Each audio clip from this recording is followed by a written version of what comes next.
How to send and receive messages in the ring transfer. Hi everyone, welcome to today's tutorial. In this tutorial, I'll be teaching you how you can send and receive messages in the ring transfer.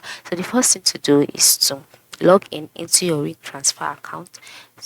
Ring central account, just like I have done here. And then once you're logged in into your ring central account, you will be brought to your own page where you'd see some options asking you to message, to phone, to text, to fax, etc. All right. So once you're on this stage, the next for you to do is to move to the left side of the screen where you can see some icons such as the message icon, the contact icon, as well as the more options. So just click on message icon. Once you click on the message icon, next to the icon you see a display showcasing message, and then there are folders, and also you can click on new message for you to send a new message. You can bookmark your messages, and then you can see the options direct, themes, favorite. This is to show you that you can send messages based on all of this tab.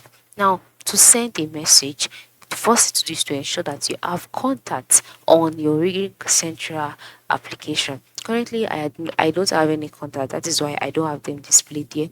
But for you, you would see all of your contacts. You can just click on new message, all right, and then you input the name of the person I want to send a message to. When you put the name of the person and the person's email address, you come to the lower part of the box and then type the message you want to send. Once you type the message you want to send, click on send, and then the message will be sent to the person. Once the person receives the message, the person would then send you a response. All right, once the person sends you a response, you will see the pop-up here, notification here, and again you will see the message here. You can just select it to read and then to reply the message, or you can just click on the unread option here.